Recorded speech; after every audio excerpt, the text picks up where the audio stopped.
What's up, everybody? And today we are reacting to Special Forces attacked by unidentified creature, the Kandahar Giant. This is by MrBallen. I love his stories. The guy is a absolute professional when it comes to storytelling. So I love me a good story time, guys. I love me a good story time with MrBallen. All right. So we're gonna react to this.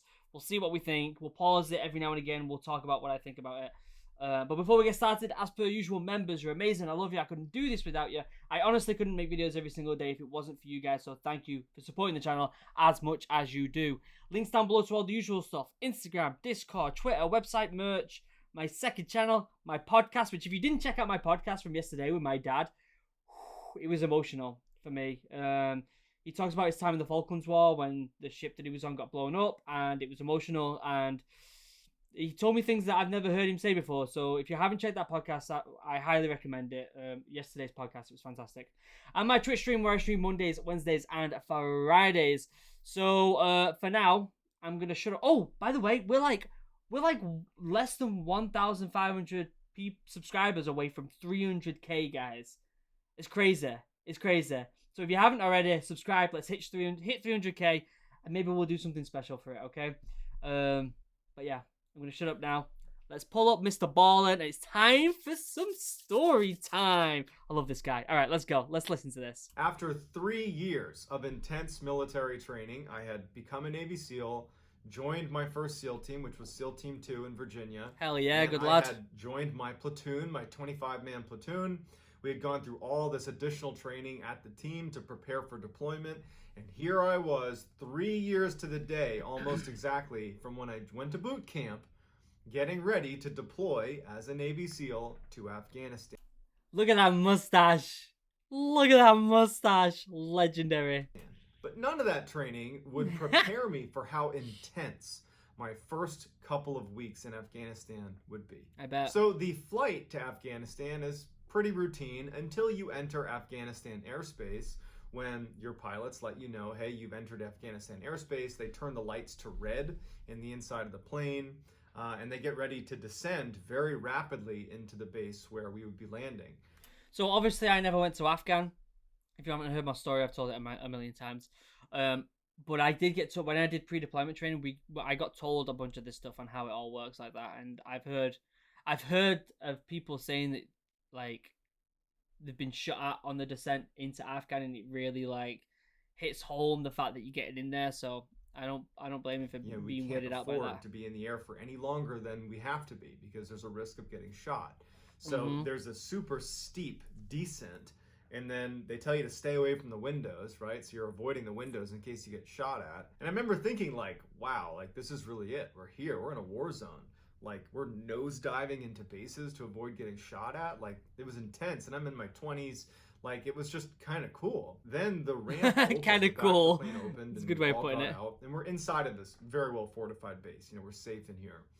And immediately I was struck by the just stunning beauty of the landscape. And I remember looking out and all these snow-covered mountains. And I remember thinking, like, how is this a war zone? This is one of the most beautiful places I've ever seen. I don't think I really appreciated just how foreign of a place Afghanistan is relative to where I come from. We get out to our site, and that night they wanted to go, they being the team that we were relieving, they wanted us to go on an operation. We were going to be up in the mountains. And I remember distinctly them talking about the cave systems that were in these mountains. So I've heard about this cave system before. Maybe not specifically this one, but I've heard about how you know, the enemy would use this elaborate system underground to move from one place to another, and it would put the lads off because they would be firing at someone and they'd just disappear. And they would disappear, and they'd even get in airstrikes, and you wouldn't even know if they got them or not because they'd just be gone under these tunnels. I've heard about these before, kind of creepy. I don't know when 4-5 went out. I don't know whether the tunnel system was in the specific area where they were. I can't remember that. It's been a long time, guys. So yeah, but I've heard about this tunnel system, and it sounds kind of creepy. And I remember thinking, like, how creepy that was, that we would be up on these mountains walking around. It's so isolated, it's so foreign, and there could be like people hiding in caves that we could accidentally fall into one of their caves.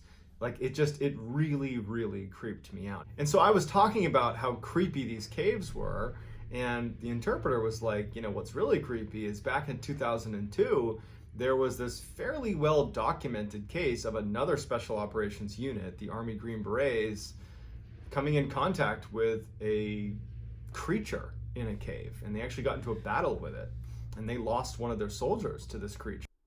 So my first kind of impression of the creature thing is like people see things, and so your eyes play tricks on you. And if you haven't watched some of my videos where we react to like ghost videos and stuff, where I've said that I have seen things that most people will be like, that's a ghost. But when you've had sleep deprivation, or when you're exhausted or heat or anything like that, your eyes can play tricks. Your eyes can play tricks on you. Your ears can play tricks on you. The whole shebang. And sometimes you see things that aren't necessarily real. And it doesn't mean it's some sort of paranormal stuff. However, my biggest point on this is I'm wondering whether it was more than one person that saw it. If more than one person has seen this, whatever it is, that's when you need to start taking this seriously. Sure. And it was fairly well documented, but then it was quickly kind of silenced. I mean, certainly the story was interesting, but I didn't really believe it. Maybe it was some animal, maybe it was some person, whatever it was, there was some explanation to it. It wasn't until now that I actually started exploring different strange occurrences and strange events, and I looked and found some testimony from one of the soldiers that came forward anonymously, who was a part of this operation where they came in contact with this creature in Kandahar. And what struck me about his testimony is it sounds authentic. So what I'm going to do is I'm going to tell that soldier's story, and I'm going to tell the other kind of corroborating witness stories as well, to try to give you a picture of what happened in Kandahar in 2002, and you can be the judge if you think this is fact or fiction. So yeah, the big thing that I'm looking out for here is the backup testimonies. I want to know what they think about this whole situation, and if they are truly aligned to what this other guy's saying. And then also being objective and kind of thinking, okay, well, what could be real from this? What could actually have happened? Yeah, so we'll see. Let's see how it goes. Let's see. My guess is that it probably can be explained, but you never know. Yeah, you never know. This world's a crazy place, guys. But before we get into today's story, if you're a fan of the strange, dark, and mysterious delivered in story format, then you come to the right place, because that's what my channel is all about, and I upload 3 to 4 times a week. So if that interests you, I would encourage you to please gently ravage the like button, and then subscribe to my channel and turn on all post notifications so you don't miss any of those 3 to 4 weekly uploads. Yeah, please, I'm going to leave a link to the original video. Please go over to the original video, give it a like, subscribe to him. The guy is an absolute master at storytelling. And if he's ever watching these videos, MrBallen, if you want to get on a podcast with me, let's do it, because you're a legend, mate, okay? You're an absolute legend. All right, guys, let's get into the story. In 2002, an Army infantry unit just vanished. They were on patrol in the Kandahar mountain range in Afghanistan, and they stopped using the radios. They stopped calling in. No one knew what was going on. They didn't call in a TIC, which stands for Troops in Contact. Basically, any military unit, if you're out on an operation and you start getting shot at, you radio in to your higher command, hey, troops in contact, or TIC, which signals to them you need to get aircraft on standby, you need to get ready to send reinforcements, they need to be ready to support you. But they only do that if you signal that you're in a TIC. And it's, a lot of people, if anything, will call it in too early. You know, units are known to call it in almost prematurely sometimes. And so the idea that a unit would vanish without calling in a TIC or any sort of communication about any gunfight or any ambush or anything, it's a little bit strange. And so they disappear. The Army decides that in order to find them, because this is obviously a really big deal, they would get their most elite unit. So the Army Green Berets, that's their very elite special forces. They would. That guy looks badass. Look at that beard and them goggles. That guy looks badass. Send them out to find this missing unit. And so one soldier that was a part of that elite special forces detachment, who just goes by Mr. K, It's the he K. would come forward years later and tell the story of what happened once they were tasked with this mission. Okay. So they leave via helicopters and they fly out to the Kandahar mountain range, about 4 clicks, so 4 kilometers about, from where they believed was this infantry unit's last known location. And so they land and they start doing this fairly methodical search through the mountainside. They knew that they were in enemy territory, and at any time they could get into a gunfight, they could be ambushed.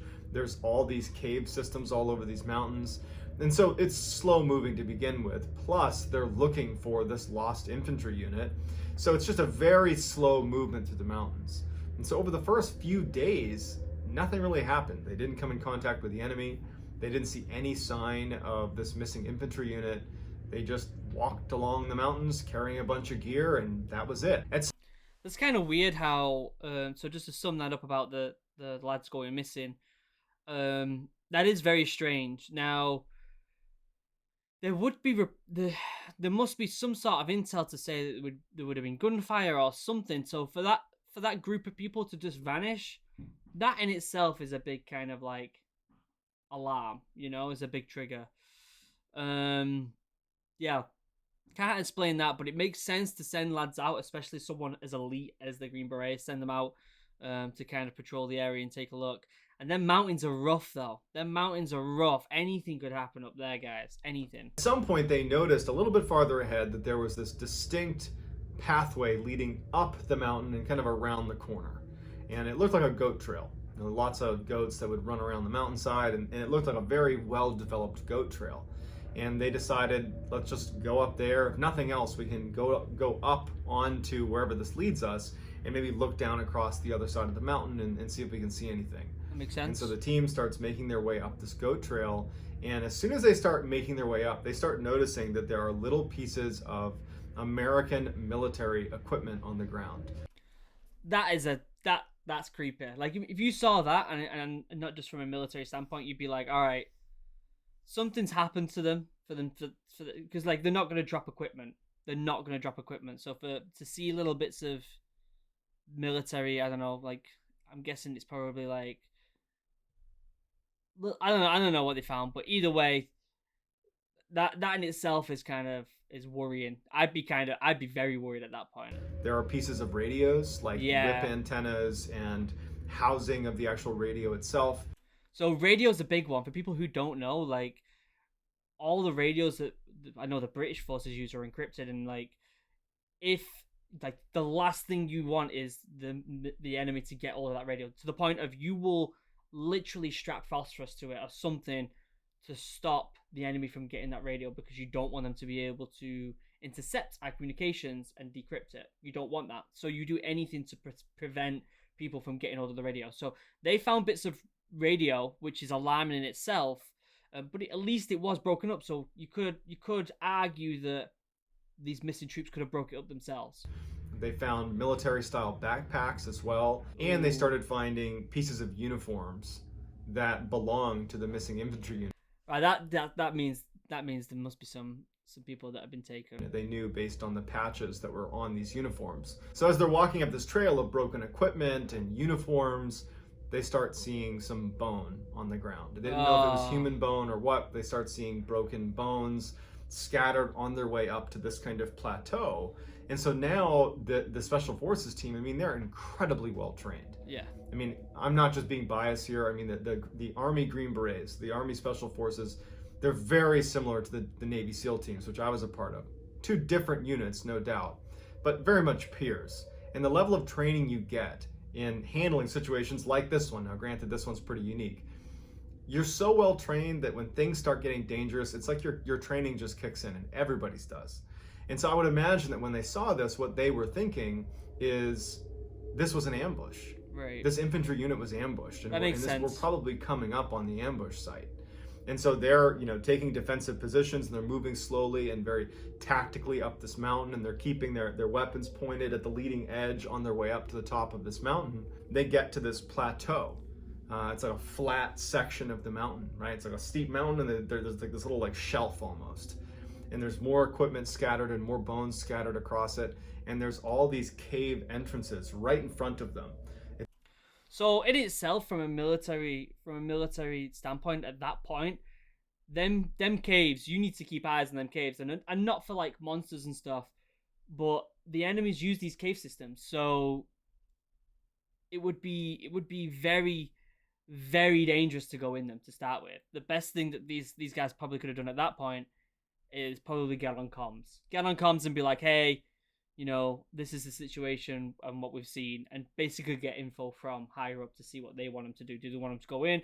I mean, at the end of the day, these are special forces, and I not only did I not go to Afghan, I did do pre-deployment training. I didn't go to Afghan, but I'm nowhere near as trained as special forces, so they could have their own protocol, their own SOPs, completely different to what I'm even aware of. But in itself, what I think what my troop would have done was probably called in comms and been like, hey, this is the crack. This is what we see right now. It's as if they were intentionally placed so that they fed out onto this shelf. And so they start moving towards the mouth of the caves. And they realize, without even getting very close, that even though the mouth of these caves are pretty large and everybody could go into the cave, there is a steep drop off. Like, you'd walk in and then it just goes straight down. And someone kind of peered over the edge and couldn't see how far it went down. And they decided that it was just too dangerous to go in there, because clearly something happened here where American lives were lost, based on the tattered uniforms and equipment. And so let's just pull back and take up defensive positions looking at the entrance to all of these cave entrances. And so as leadership goes down, kind of out of the fatal funnels, if you will, outside of these caves, Mr. K, who's the guy who's told us this whole story, he said he's looking at one of the entrances to the caves and he sees a flash of movement inside of the cave. And he looks over at it. He doesn't have time to react to it or anything. And all of a sudden a spear comes flying out of the cave. This big, massive lance comes flying out, and it goes right through one of his teammates whose name was Dan. And so Dan's down. And so the whole team saw that. They didn't see who threw it, but they certainly saw the spear hit Dan. And so as they're shocked and just keeping their weapon up, wondering what's going to happen, out runs this, by Mr. K's account, a 12 to 15 foot tall man with a red beard and red hair down past his shoulders, comes charging out, howling like a war cry. He's got animal skins for clothes. He just looks super dirty. And he runs over to Dan to pull the spear out and probably use it again. And the rest of the team at this point is broken out of their shock of what they're seeing, and they start engaging this giant. So, I don't know what to say about that. I really don't. So, first and foremost, someone got killed with a spear. That in itself, I mean, the guys should be wearing body armor, right? So this spear would have had to go, which it wouldn't have gone through. I don't care how friggin' big that spear is, but the speed it would have to go to get through body armor is pretty damn crazy. So it would have to have gone in through kind of closer to the groin, maybe, or in the side. But to hit it right in the chest, unless they're not wearing body armor, I might be wrong with that. It would have to take an ungodly amount of force to get it through that body armor, like a crazy amount. And the giant didn't really have a chance to fight back, and in 30 seconds the giant is down too. So Dan's down and the giant is down, and the whole team is like, what just happened? Right. So after the dust had settled and all the shooting had stopped, they went to check on Dan, and Dan had passed away. And so they called back into higher headquarters, and they're trying to describe what happened. A very large, possibly human creature threw a projectile that hit Dan. And so they sent 2 helicopters out, one to retrieve Dan and the team, the other just to hoist up this very large human-like creature because they wanted to know what it was. Fair one. They struggled mightily to get the netting around this big creature. It ended up weighing over 1,100 pounds. That's a thick boy right there, eh? A thick boy with a ginger beard. 6 toes on each foot, and it had 6 fingers on each hand. They load it up, they string it onto this helo, and it takes off. And the team gets into the other helicopter, and they go back expecting to be debriefed as soon as they get back to base. The helicopter with the giant would fly to an airfield, and they would meet up with a crew of a C-130, which is another big military aircraft. The pilot of that craft would publicly say that he remembers seeing a 12 to 15 foot tall giant person with 6 fingers on each hand, six What? toes on each foot. And he would say that's what he saw, even though it was later redacted and made top secret. Mr. It was redacted and made top secret. I want to know what the hell is going on here. What is this? Is this real? Is this real? K and his team, they flew back to the base to be debriefed. And so they had to provide an after action report. It's something done in the military. You go out, you do any operation, you come back, and you write up what happened. And so Mr. K and his team decided to just be honest about what they saw. And so they described it again in detail. 6 fingers on each hand, 6 toes on each foot. It came out, it threw the spear, it hit Dan. It's this horrible situation. And once they submitted it, their leadership said, you got to rewrite that. Like, we're not going to accept that. So let's look at the leadership standpoint. Say that let's go with it's real, okay? This is an actual monster and it's real. People are gonna see this and someone's died. So for them to turn around and be like a monster killed him, like the family's not gonna be very happy with that and probably wondering what the hell actually happened. Because no matter if it is real or not, everyone's gonna question this. Everybody's gonna question it. So to tell someone's family that, by the way, your son, your husband, whatever, has died from a giant throwing a spear, it kind of takes the piss a bit, doesn't it? Really. So that's probably why they told him to change it, unless this is reports for internal affairs.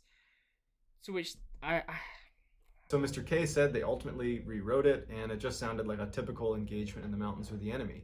And it was made top secret, and then they never saw it again. And that was it. Mr. K said that he and the rest of his team also had to sign non-disclosure agreements to not ever talk about what they saw. And they never got any word about what actually happened. Like, what did they do with the body of the giant? And that's weird. They just never got any clarity out of it. It was just basically made top secret, redacted, and they were told don't talk about it. So it would take until 2016 when Mr. K finally just said, you know what, screw it. I'm going to go public with what I saw because my friend died and they're acting like, this didn't happen, but it did happen. And so that's why we have this detailed report of this mission where they came in contact with the giant of Kandahar. Okay, so I like that. He's only got a few minutes left of this. I really hope he talks about other witness statements. I don't know how I feel about Maybe this not. story. I do think that if there was a place in the world that had the ability to mask or hide giants from being seen by the prying eyes of the human population, it would be Afghanistan. There were times when I was walking around out there that it felt like I was walking around on another planet. But either way, you do have one soldier who was killed by something out in the mountains of Kandahar, and his own teammates say this is what happened. And you have multiple corroborating witness testimony, but a lot of it's been made top secret and redacted, and so we don't really know what happened, or at least us commoners don't know what really happened. So I'd love to hear what you think happened, whether you think this totally happened and it's true, or if you think it was a hoax. If you enjoyed this story, if you would, please gently ravage the like button and then also subscribe to my channel and turn on all post notifications because I post stories like this one 3 to 4 times a week. And so if that's your deal, well, then you've come to the right place. Yeah, please go and send him some love. He most definitely deserves it. Let's talk about this for a second, okay? So he only told one person's statement about what happened. I don't know whether multiple people have come forward with what's happened. If they did and they all say the same thing, something's gone weird. Something's happened. If it's just that one dude and no one else has come forward saying it, then maybe that guy's got has got PTSD, or maybe he's got something. Maybe mentally is not healthy right now. That's probably the best way to put it. You don't know these things. You just don't know. There's so many variables with this story. But the big thing is that I know from other Royal Marines is that you wouldn't make a story up about a friend's death. You wouldn't. That's not what happens. You don't do that. So, yeah, that's really kind of confusing, but it's more plausible to me than some of these ghost stories that I've heard, not just from MrBallen, but from, the Nuke's Top 5 and all that.